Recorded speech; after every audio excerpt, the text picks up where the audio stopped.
The winter of 1884 came down like a verdict. It didn't just roll into the Montana territory. As another season, it descended like a judgment. Before we kick off this adventure, don't forget to hit like on the video and let us know in the comments where you're watching from. Covering the sins of the land in a merciless blanket of white. The wind didn't merely howl. It carried voices. Names Jack Hollister had spent 8 long years trying to drive out of his memory. Up here, buried in the cold isolation of his spread life, was supposed to be silent. But the ghosts of the Seventh Cavalry never did learn how to stay quiet. Jack Hollister lived inside a prison of his own making. His eyes, the color of a storm sky before the blizzard breaks loose, carried the flat, lifeless shine of a battlefield after the guns fell still. 8 years had passed since he stuffed the blue coat into a chest, locked it, and tossed the key into the river. Yet every dawn, the weight of that uniform seemed to settle back on his shoulders like a phantom burden. The ranch wasn't a home. It was punishment. Every fence post he drove, every log he split was a prayer for forgiveness he knew he'd never receive. He spoke only to his horse and to the wind, and most days the wind answered him back with the screams of women and children from a village long turned to ashes. That afternoon the storm came not as a visitor, but as an executioner. The sky bruised purple and dropped a fury of snow, not in flakes, but in a blinding sheet. It wiped out the horizon, swallowed the pines, blurred the very line between earth and sky. A fine day to die. Jack thought, his hand tightening on the axe handle. A fine day for the whole world to just end. He had just finished walking the last stretch of fence, the gale clawing at his coat like hungry wolves. He turned toward the cabin, toward the meager warmth of his fire and the familiar company of his guilt when he saw it. A dark patch against the merciless white lying near the half-frozen creek. He stopped dead. Breath caught in his throat. At first he figured it was an animal, likely a deer trapped in the drifts. His first instinct, sharpened by years of solitude, was to turn away. The world ended at his fence line. Whatever happened beyond it wasn't his concern. Survival meant never crossing that circle. He took a step toward the cabin boots, crunching against the storm's roar. But then he stopped. Something held him. Not pity, he'd burned pity out of his soul long ago. It was something else. An irritation. A flaw in the bleak, perfect canvas of his penance. He swore under his breath, the curse torn away by the gale. And his feet, against his will, carried him down toward the creek. The nearer he came, the clearer the shape grew. Not a deer. Human. Small.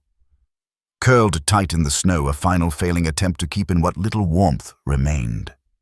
He stood over the figure. Snow swirled around his boots and his blood went cold. Dark braids, beaded buckskin, frozen stiff, a native. Training screamed inside him. Years of order survival, the memory of faces like that seen down the barrel of a rifle rushed back. Enemy, danger, a trap. The last time he'd been this close to her people, he was mounted high, saber in hand. The memory came sharp, too sharp. He could smell the gunpowder, the copper sting of blood. Let the storm finish its work, the old soldier's voice whispered. He stared down at the girl. He didn't know her name yet, Mariah Blackbird, but he saw her. Her face, dusted in snow, carried a peace death had not quite claimed. Lips gone blue skin, the shade of ashes. Yet as he watched, the faintest wisp of steam lifted from her mouth. A breath. The barest refusal to die. And in that heartbeat, something inside Jack Hollister cracked. Not the soldier, not the hermit, but the man buried beneath both, the man who once had a daughter, with hair just as dark. He knelt. His hands, the same hands that once gripped a cavalry saber, with pitiless efficiency moved on their own. He brushed snow from her face, felt the brutal chill of her skin. He acted without thought, without permission from the ghosts that ruled him. He slid his arms beneath her. The frozen buckskin cracked like old leather. She was frighteningly light, as though the storm had already stolen most of her away. Lifting her, he staggered upright. The wind fought to reclaim its prize, each step back to the cabin a battle. He was no longer just a man carrying a dying girl. He was a traitor hauling a secret. He had broken the one rule that had kept him sane. Jack Hollister had opened the door to the world again, and there was no undoing it. He kicked the cabin door wide and staggered inside the blaze of the fire, striking him like a whip after the ice he carried in his arms. He lowered the girl gently onto the bearskin rug by the hearth, the flames throwing restless shadows across her pale, still face. For 8 long years he had held the past at bay, shutting it out with walls of timber stone and silence. But now he saw with bone-deep clarity he'd invited it inside. It lay on his floor, dripping snowmelt onto the rough planks. And in that instant, he knew nothing in his life would ever be the same. Her presence wasn't just flesh and bone. It was judgment louder than the storm battering the shutters, sharper than the wind clawing at the eaves. The cabin, once his sanctuary, felt suddenly like a cage. The firelight twisted into shapes like old ghosts come to life. He stood over her water, running from his coat, fists clenched and useless. "What have you done?" "Hollister." The voice was his own, but it carried the cold bite of a captain's order. "The first rule out here is to mind your own damn business, and you just hauled trouble right through your door." The words cut deep because they rang true. This could be the mistake that finished him. He should have left her in the snow. Winter was God's justice. It wasn't his place to interfere. He could still drag her out to the barn, roll her in a horse blanket, leave her to whatever fate decided. Safer that way. Cleaner. His muscles tensed for it, but then his eyes fell on her face, slack pale in the orange glow, lashes wet from melted snow as if she'd been crying. She looked impossibly young. Younger even than Rosemary Ann had been on that last morning. Something hard twisted in his gut. He turned away, jabbing the poker into the fire sparks, racing up the chimney like angry prayers. "Damn fool," he muttered. A sentimental fool. But the girl was dying right there on his floor. And if she slipped away, she'd become another ghost chained to him for the rest of his days. He couldn't bear another. On instinct, the soldier in him fell back, and another man stirred, the husband, the father, the one who remembered warmth. He cut away her frozen buckskin with a surgeon's precision his calloused hands had no right to. Beneath the stiff hide, bruises told their story. Deep purple blotches across her ribs. Raw, rope-burned wrists. The cabin walls seemed to dissolve. Suddenly, he wasn't in Montana anymore. He was back along a dry riverbed, feeling the bite of rope. Hearing a woman's cry that sounded too much like the wind outside his door. He recoiled, jerking his hand away, as though burned. "You've no right to touch her," the voice sneered. "Your hands are for killing, not saving." He paced the small room like a wolf in a trap, glaring at his own scarred hands. They had built this cabin. They had fired rifles. They had ended lives. What business did they have, trying to preserve one now? Every act of kindness felt like a betrayal of who he was. Then the girl, Mariah Blackbird, shivered violently. The tremor rattled through her whole frame, a stubborn grasp on life itself. It snapped him back. He had to act. Damn the soldier, damn the ghosts. He filled a basin from the stove, steam clouding the window. Dug out linen he hadn't touched in years, relics from another life. Kneeling beside her, he scrubbed dirt and blood from her skin. Each stroke of the cloth was torture. Wiping blood from her brow, he saw sabers flashing. Cleaning mud from her cheek, he saw children's faces streaked with dust and terror. This wasn't penance. It was punishment. A murderer forced to revisit every crime, one careful touch at a time. He worked in silence, jaw tight, breath short and sharp. He wrapped her in wool blankets, cocooning her until only her face showed. Still too cold. He recognized the signs he'd seen men drift into the false peace of a freezing death. He wouldn't let that happen. He set a pot of broth over the coals. When it warmed, he propped her head against his knee. The intimacy hit him like a blow, the fragile bones of her neck, the fine strands of her hair. He tipped the spoon to her lips. "Drink," he whispered. The first word he'd spoken to another soul in years, rusty and foreign in his own throat. Her lips stayed still. "Come on, girl. You fought the storm this far. You don't get to quit now." He pressed again, coaxing a few drops past her lips. A faint swallow, then another. It was something. He sat for hours, feeding her spoon by spoon, watching the storm rage outside. The ghosts didn't leave. They crowded the corners, holding up visions, the fire of a burning lodge reflected in a captain's cold eyes, a braid of dark hair in a soldier's fist, his own face younger, harder, watching it all. Why did he save her? The question pounded in his skull like a war drum. And the truth was bitter. He hadn't done it for her. Jack Hollister knew the truth. It wasn't for her. It was for himself. A selfish, desperate grasp at redemption. A man drowning in the sea of his own sins, clutching at a single scrap of driftwood. Maybe, just maybe, if he saved this one life, the scales might tip. Maybe the voices would hush. Maybe he could get through one night without waking in a cold sweat choking on the stench of smoke and blood. He looked at the girl swaddled in blankets. A hint of color had crept back into her cheeks, the faintest blush of life. Her breathing was steadier now, deeper.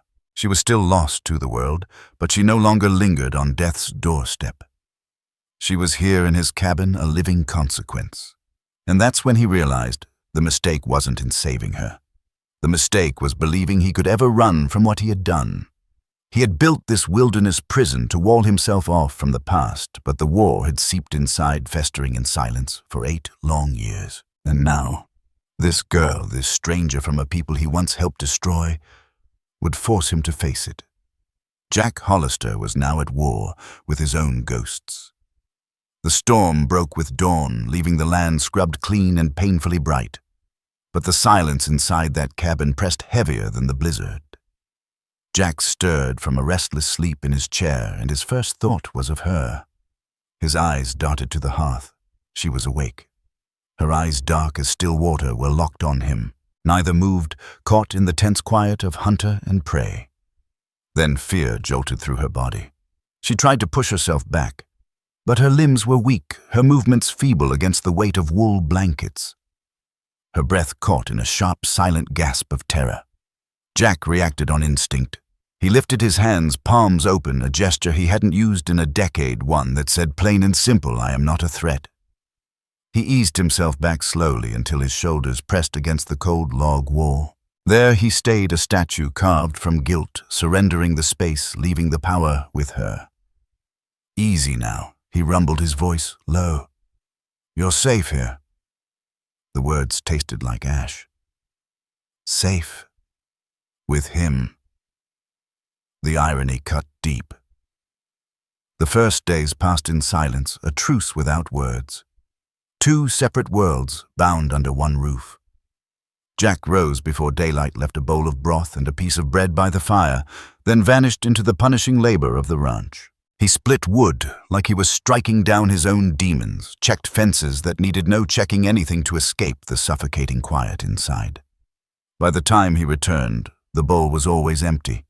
He never saw her eat, only the proof of survival left behind. When he thought she wasn't watching, he studied her. Those eyes followed him constantly, not the eyes of a child, but eyes ancient and weary, carrying the weight of cruelty. He expected hatred. He deserved it. He searched for it. He almost welcomed it, but it never came. What he found instead was worse, a resilience that humbled him, a quiet defiance that refused to break. One night, a cry tore him from sleep. It wasn't loud, but sharp enough to cut the silence of the cabin. His heart hammered as he saw her thrash in the blankets, face twisted with terror. Words spilled from her lips in her own tongue, pleas or names he had once heard before, always trailing behind the crack of rifles. He rose halfway, meaning to go to her, but stopped.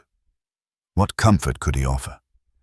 His presence would only deepen the nightmare, so he sat in the dark, helpless, while she battled her demons alone. He could face down a bear, but he could not face the tears of a broken girl.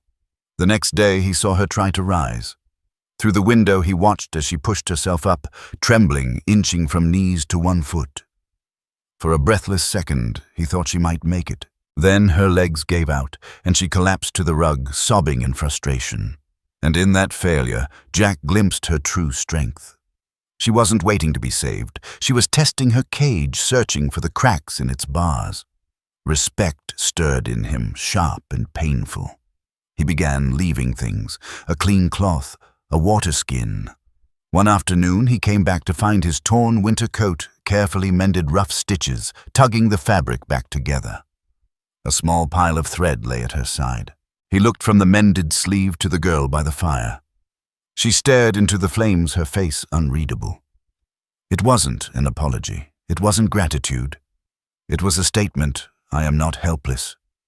I have worth. Bit by bit, he pieced together her story through fragments of her pain. The way she flinched at sudden movement. The way she hoarded scraps of bread, hiding them as though she expected them to be stolen.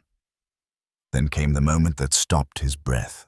He was feeding the fire when she shifted in her sleep, the blanket sliding from her shoulder. Branded into her skin was a jagged letter M, the mark of property, the mark of an animal. Jack felt the air leave his lungs. He staggered back, a hand over his mouth. This wasn't a runaway bride. She was a slave who had fled her master. The bruises, the raw wrists, the terror in her eyes, it all locked into place with brutal clarity. The M seared itself into his mind. Morrison Manning. Virgil Boone. It didn't matter. It was the signature of a man who believed he could own a soul. Rage boiled through Jack Hollister, pure and white-hot, nearly blinding him.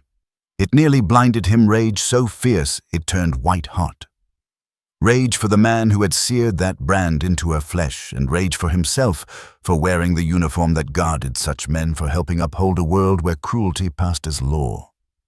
He had carried the weight of that system, enforced its orders. Now, staring at Mariah Blackbird, he felt that weight like chains around his throat. That night, he didn't set food by the fire and retreat.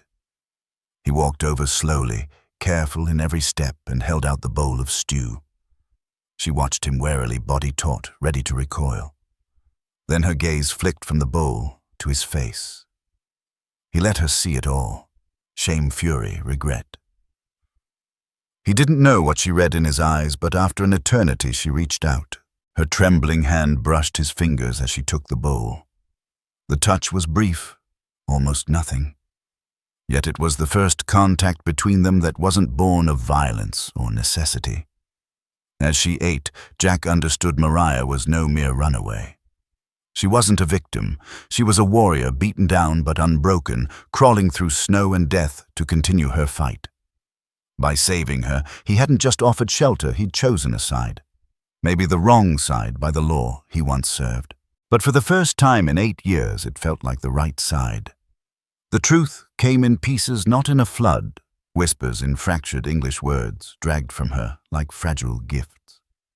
The silence between them thawed into a fragile truce, then into something harsher but steadier trust. "They come," she murmured, one grey morning, her eyes fixed on the endless snow, though they were seeing something darker beyond it. Jack froze mid-motion, an oiled rag still in his hand. "Who's coming?" "Mariah." She didn't answer right away. Her hand rose to her shoulder, fingers tracing the branded M through the blanket as if to confirm it was still there. Finally, she spoke the name like a curse. "Virgil Boone." The words fell like a stone into a deep well. "He will send men. Men with guns. Men like you." The last words weren't accusation, they were truth. The rifle in Jack's lap suddenly felt heavier, and piece by piece her story unfolded. Boone, a wealthy land baron with government contracts and a streak of cruelty wide as the prairie, had planned to hand her off in a marriage that was no marriage at all. It was a deal, a transaction. When she resisted, she hadn't just defied her master, she'd jeopardized his business. So she ran. Into the storm. Into the teeth of death itself. "They hunt me," she said flatly. "Not for what I did, for what I am. A lesson, so others do not run." A chill settled deeper than winter cold. This wasn't escape, this was rebellion. And men like Virgil Boone crushed rebellion not for value, but for example. Her freedom was a spark, and Boone's empire was dry tinder. The danger wasn't coming. It was already here, riding toward them. Jack knew Boone by reputation, a man who supplied the army, dined with colonels, a man wrapped in the armor of authority. Boone was exactly the kind of man Jack had once protected. Every instinct screamed to run. He could saddle the horse, load her with food, send her north toward Canada. Tell himself he'd done enough. Wash his hands. Retreat into silence. The soldier's choice. But when he looked at her, Mariah's dark eyes met his. She saw the battle in him, the coward fighting the man. She'd seen it before in other men, and she wasn't pleading. That evening, the first sign came. Jack spotted 2 riders on a distant ridge, black dots against the white. They weren't lost. They moved like scouts, measured alert, sweeping the land like hounds. Professionals. Jack rode hard back to the cabin, heart hammering. He burst through the door. Mariah was already on her feet, clutching a small knife he hadn't known she kept. She'd seen them too. "We have to go," Jack said, voice taut. "Now, I'll pack food. You take the horse." She stared at him, expression hard as stone. "And you, I'll stay. They're not after me. I'll tell them I never saw you." It was a weak lie, and both of them knew it. Boone's men wouldn't leave loose ends. Mariah shook her head. "They will follow. They will always follow. There is no place to run where men like that do not go." Her gaze locked with his steady, unyielding. "Here we stop running." Jack stood frozen. This wasn't a plea, it was a challenge, a declaration of war from a half-starved girl against a wealthy man's private army. It was madness. It was madness. But when Jack Hollister looked at Mariah Blackbird standing small and unbroken in the gloom of his cabin, he saw something he hadn't witnessed in years. Not the empty swagger of soldiers drunk on glory, but true courage, the kind that comes when a soul has nothing left to lose. For 8 years he had buried himself in this valley, trying to wall off his past, trying to outlast the memories. Yet the war had found him all the same. It had stepped across his threshold and stood in his home. He could keep running, or he could turn and face it. His eyes went to the brand carved into her shoulder. He thought of the men who pressed that iron to her skin, men in fine coats, polished boots, men who called themselves civilized. And he thought of his own blue uniform sealed away in the coffin of an old chest. He had served those men. He had enforced their order. His silence had made him complicit. No more. The decision didn't crash over him. It settled quiet and final like snow on pine boughs. The soldier's voice, the one that whispered, "Retreat," went still. He crossed to the chest he hadn't touched in 8 years. The hinges groaned as if they resented being disturbed. Mothballs and leather rose in the air. He didn't reach for the coat. He reached past it, grasping the weight of the Colt Peacemaker and the worn leather belt coiled beneath it. He buckled it on. It felt right familiar as his own heartbeat. He turned to Mariah. The fear was gone from his eyes, replaced by steel. "All right," he said evenly. "Here we stop running." It wasn't just a vow to her. It was his first step toward atonement, his line in the snow. And when the cylinder of that Colt clicked home, the sound carried like a promise. This time he would fight on the side that mattered. The cabin air shifted. The silence of strangers was gone, replaced by the heavy stillness of soldiers before battle. Waiting became its own living thing, a third presence in the room. And in that crucible, Jack changed. The hollow ghost of a man who had hid away for 8 years was gone. In his place stood the man who had existed before the uniform, before the blood. A man who knew the land not as an enemy to be conquered, but as something alive to be respected and used. He cleaned his Winchester with careful precision, not as a cavalryman checking equipment, but as a man whose survival in another's life hung in the balance. Every round he polished was more than brass, it was defiance. He wasn't just arming his hands, he was arming his conscience. The ranch no longer looked like a prison. It became a fortress. Jack traced sight lines from every window, walked the perimeter, measured choke points in the valley, marked the thickets and deadfalls that could be turned into traps. He was using the training the army had burned into him, but now it was turned against the very men who had given it. It was a bitter satisfaction. And as Jack transformed, so too did Mariah. Watching him shoulder his past and prepare to stand his ground sparked something fierce in her. Fear gave way to fire. She wasn't just a survivor, now she was an ally. Her knowledge of the land filled the gaps his soldiers' training had left empty. One afternoon he was clumsily layering pine boughs over a deadfall near the creek when she appeared beside him, silent as snowfall. "The wind will take those," she said firmly. He almost dismissed her, but she knelt and wove the branches with strips of wet willow bark, then packed snow and ice until the snare vanished into the landscape. "The land doesn't like straight lines," she explained without looking up. "You must let it hide you." He watched, humbled. She knew this place's secrets. Secrets the cavalry had never cared to learn. They had seen the land as an obstacle. She saw it as a partner. From then on, a new rhythm grew between them. She showed him which buried berries could save a life and which would poison it, how to read the fear in a snowshoe, hare's tracks, how to spark a smokeless fire from moss and flint. In return, he handed her the Winchester, heavy in her arms but steady in her grip. The balance was shifting. They were no longer jailer and fugitive. They were two fighters sharpening each other for the storm that was coming. "It's got a kick," Jack Hollister said gruffly. "Hold it firm to your shoulder." "Don't fear it. I'm not afraid of the gun." Mariah Blackbird replied, her dark eyes steady on his. "I'm afraid of the men who carry them." He showed her how to load, how to line the sights, how to squeeze the trigger without jerking. She learned fast. Her movements were clean, efficient. Her focus never wavered. As she practiced, Jack watched the last shreds of fear burn away, leaving the warrior she was meant to be. They were a contradiction, the disgraced soldier and the branded girl, two souls who should have stood on opposite sides of history, yet bound together by the storm closing in. The space once filled with guilt and suspicion began to shrink, replaced by something harder, stronger. They rarely spoke of their pasts. They didn't need to. The fire between them spoke louder than words. One night, while they sat by the hearth cleaning their weapons in silence, Mariah finally broke it. "The man who branded me," she whispered.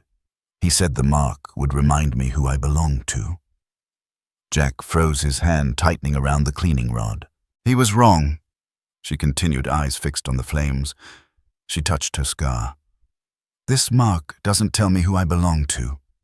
It tells me who I am. I'm the one who lived. I'm the one who will never be owned." Jack looked at her, truly looked. And for the first time he didn't see a wounded girl. He saw fire and steel, a force of nature. He thought he'd saved her, but he was beginning to understand she was the one saving him. Mariah gave him a reason to fight, a cause worth bleeding for. With each word, each glance, she mended the broken pieces of his soul with her own unshakable spirit. Jack took up his hunting knife, sharpening it with slow, steady strokes. The scrape of steel against stone echoed through the cabin, a sound not of despair, but of resolve. The ghosts still lingered in the shadows, but now he met them with defiance. He wasn't running anymore. They weren't just a man and a girl hiding in the hills. They were a garrison of two braced for the war about to arrive, and arrive it did. On the third day, 7 riders appeared against the blinding snow. They didn't move like a ragged posse. They moved like soldiers, disciplined and sure. 3 wore the faded blue of the cavalry. The others were hard-eyed killers, bounty men who lived by the gun. Jack watched from the cabin window, the Winchester cold in his hands. Beside him, Mariah held her rifle with calm, unshaken resolve. The riders halted at the fence line 100 yards out. Their leader dismounted, a hulking man in a greasy leather coat with a cruel mouth. Spurs jingling, he swaggered forward, grinning like a wolf. "Jack Hollister," the man bellowed, voice carrying in the frozen air. "Name's Cyrus Tate. We know you're in there, and we know who you're hiding." Jack stayed silent, thumb resting on the rifle's hammer. Cyrus barked a laugh. "Don't be a fool, old man. We got a warrant for that runaway property signed by a federal judge." Just here to collect what belongs to Mr. Virgil Boone." He spat tobacco into the snow. "Send her out now, and maybe we'll forget we ever saw you." Another rider called out a cavalryman with smug authority. "We heard you once wore the blue Hollister. Don't forget which side you're on." That cut the last tie to Jack's past. He glanced at Mariah. She gave the faintest nod. It was time. Jack stepped out onto the porch rifle low at his side. The glare of snow forced him to squint, but he stood tall, a lone figure framed in the dark cabin door. He wanted them confident. He wanted them cocky. Arrogance had a way of getting men killed. "This is my land," he growled, voice carrying across the valley. "And there's no one here but me. You boys best ride on." Cyrus Tate's smile turned sharp. "Mistaken, are we? We tracked her right to your door. We ain't leaving empty-handed." He motioned with his hand. "Two of you swing around back. The rest of you spread out. Flush her out." It was exactly what Jack Hollister expected. A textbook pincer, an old trick he himself had used countless times. And he was ready for it. As two riders moved east to circle the cabin, Jack leveled his rifle not at the men, but at a snow-laden ridge above them. He squeezed the trigger. The shot cracked like thunder through the valley. It wasn't meant for flesh. It struck the pin of a trap he and Mariah Blackbird had worked on for 2 long days. For a breath, nothing stirred, then a groan echoed deep and terrible. A massive spruce, its base cut and weakened, toppled with a slow inevitability. The tree tore loose the slope with it, unleashing a wave of snow ice and stone. The avalanche wasn't monstrous, but it was placed just right. It thundered across the path of the flanking riders. Horses shrieked, rearing in panic. One man vanished beneath the white crush. Another was flung to the ground, his legs shattered under tumbling debris. His horse, bolted eyes rolling with terror. Chaos rippled through the line. The others cursed, yanking at their reins to hold their mounts. In that confusion, another shot split the air not from the porch, but from a hidden notch Mariah had cut in the cabin's roof. One soldier lurched, clutching a bloodied shoulder, his rifle tumbling from his grip. A perfect shot. Not a kill, but a wound just enough to sow fear. "Damn you, Hollister!" "Cyrus!" Tate roared, diving behind a boulder. "You're a dead man." The fight had begun. It wasn't volleys or charges, it was a grim chess match of survival. Jack fired from the porch, slipped back inside, then reappeared from a side window. One man became 3. Mariah, high above, laid down cover fire, with calm precision pinning them in place. This wasn't for glory. It was for survival. Every round Jack fired was a break with his past. He didn't aim for hearts. He shot for shoulders, legs, horses, crippling, disrupting. He was unmaking the soldier he once had been. No ground to seize, no orders, to follow only one small cabin, to hold only one life to protect. He caught sight of a bounty man crawling for the woods. Jack steadied the Winchester, saw the man's wild, terrified eyes. Another face flashed in his memory, a Cheyenne boy, barely 15, clutching nothing but a knife. Back then, Jack hadn't hesitated. Orders had guided his hand. Now his finger tightened, but at the last instant he shifted aim. The bullet spat snow a foot from the man's head. The hunter froze, then scuttled back to cover, nerve shattered. Splinters flew from the door frame as a volley slammed into the cabin. Jack rolled aside. Above him, Mariah's steady rhythm of reloading clicked through the chaos, a sound he found oddly reassuring. They were working as one. Together they pinned Cyrus Tate and his last 2 men. The surprise was gone, their arrogance burned away, leaving only fear. They'd come to scare an old man and drag off a girl. Instead, they'd walked into a kill box laid by a veteran who knew their every move, and a woman who fought like a wolf cornered. The sun slid low shadows stretching long across the valley. Cold deepened, the wounded groaned, their position was crumbling. "This ain't over!" Cyrus bellowed from behind his rock. "We'll be back with a whole damn company." Jack watched as they hauled their injured comrades onto horses, leaving their dead in the snow. He didn't fire. The battle was won, but Tate's words lingered like frostbite in his bones. He stood on the porch, Winchester warm in his hands, watching them vanish into the ridges. Silence returned, broken only by the whimper of the man with the crushed leg. Mariah climbed down from the roof, powder-smudged eyes alight with fierce fire. She glanced at the retreating riders, then at Jack. "They'll come back," she said flatly. "I know," Jack replied. The skirmish was over, but the war had only just begun. He had faced his past, and for the first time hadn't flinched. But in doing so, he had declared himself traitor to the world he once served. And that world never forgave. They had won the first fight. But Tate's promise hung heavy in the valley air. And sure enough, Cyrus Tate was true to his word. At dawn, they returned not just bounty men this time. A dozen riders rode in half-clad in crisp Union blue. The cavalry came at dawn, led by a hard-eyed officer whose face looked carved from stone. They didn't halt at the fence line.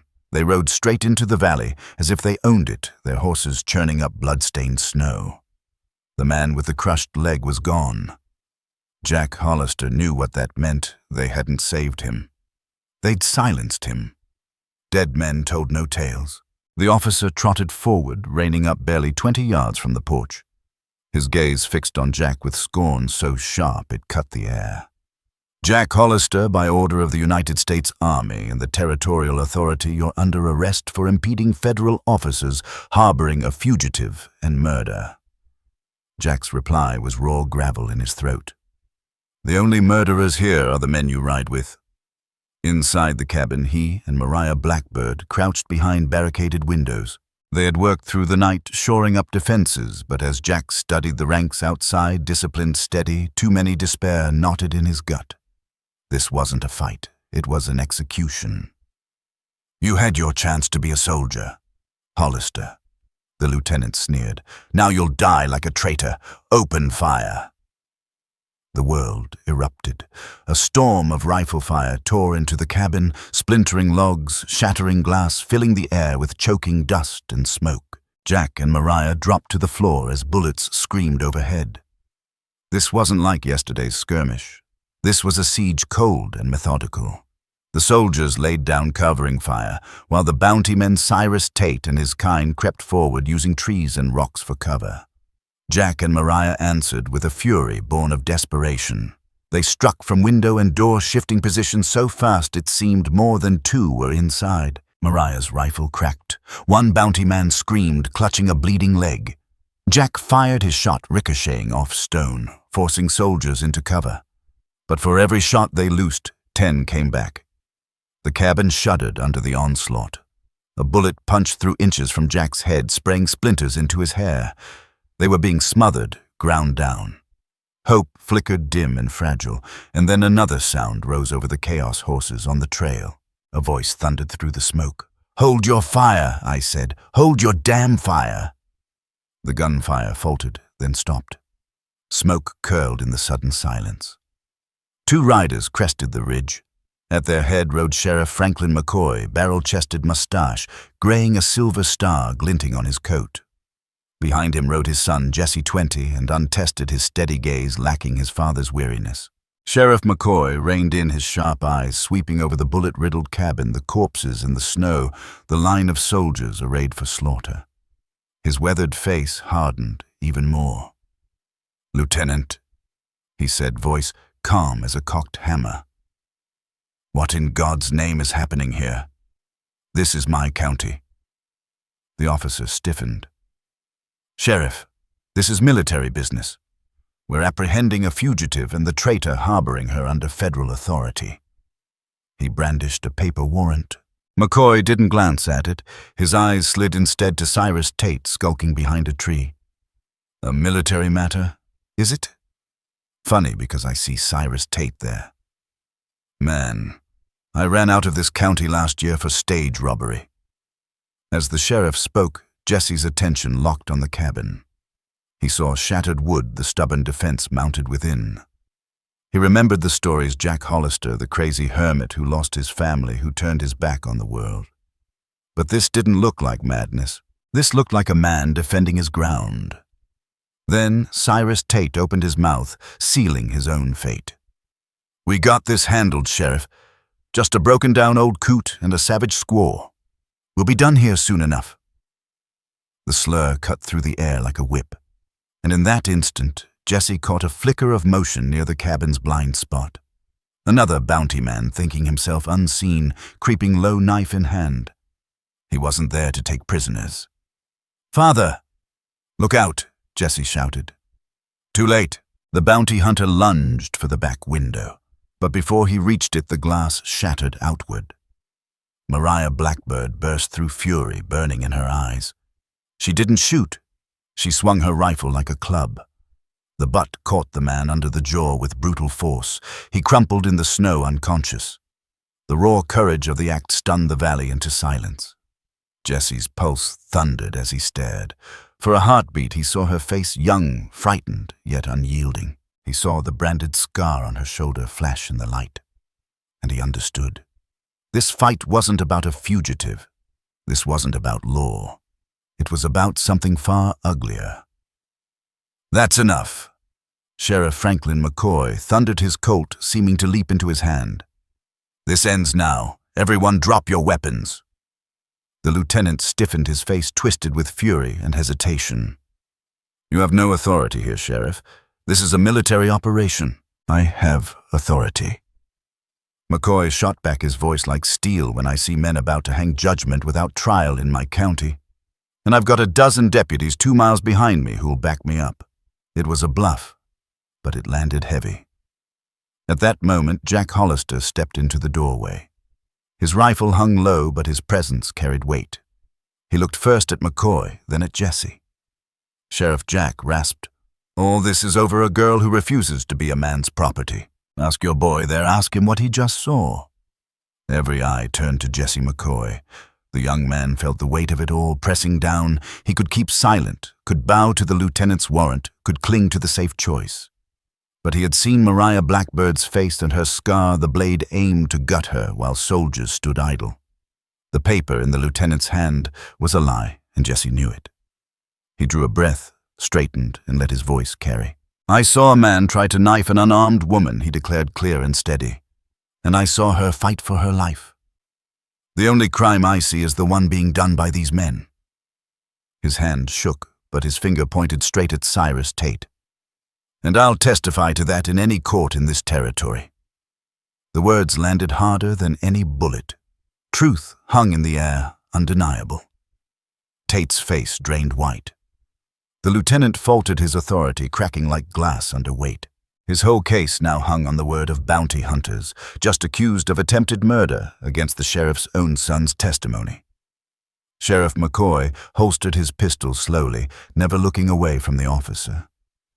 "Well, Lieutenant," he said evenly, "seems your military matter just turned into a criminal one. And in my county, that's my jurisdiction. The standoff wasn't decided by a trigger, but by a boy's voice. Justice hadn't come on horseback. It had come in words spoken plain and true. One young man's testimony proved heavier than a dozen rifles. Whether it saved them for good or only delayed the storm, no one yet knew. The lieutenant, red-faced and beaten, gave the only order left to him. The soldiers withdrew, leaving Tate and his men standing in sullen silence. McCoy's deputies arrived within the hour. The bounty hunters were disarmed, shackled, their bravado stripped bare. The war for now was over. The valley lay quiet again. Jack stood on his shattered porch, staring at the bullet-scarred walls of his cabin. Every hole was a scar of its own, a reminder of the fight not just against men, but against himself. He had won. Yet victory felt hollow. The cabin wasn't a refuge anymore. It was a gravestone for the man he had once been. Mariah came to stand beside him.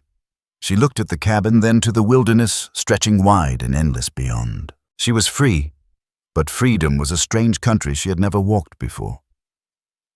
"What will you do now?" Jack asked softly. "My people," she said, her eyes turning north. "They're 2 weeks' ride from here if they survive the winter." Jack knew the land she spoke of, merciless terrain. Alone, she'd be prey for wolves on 4 legs and 2. He had started this when he pulled her from the snow, and his fate was bound to hers now.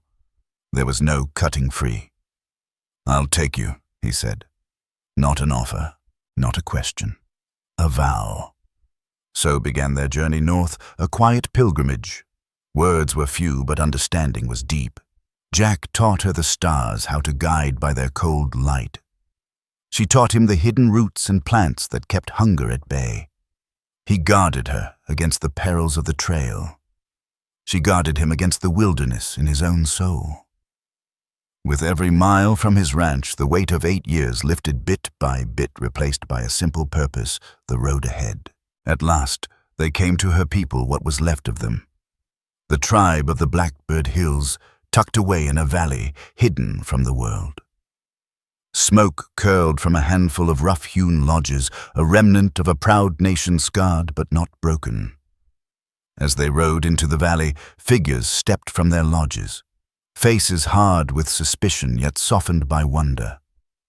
Their eyes fixed on Jack Hollister, his pale skin the colt at his side. He was the living image of everything they had learned to fear. An elder woman, her eyes as deep and timeless as the mountains themselves, moved forward. Her gaze pierced through him, then turned to Mariah Blackbird. Mariah slid from her horse and wrapped the woman in a fierce embrace, her words tumbling out in her people's tongue, a flood of sorrow and relief. When she finished, all eyes turned to Jack.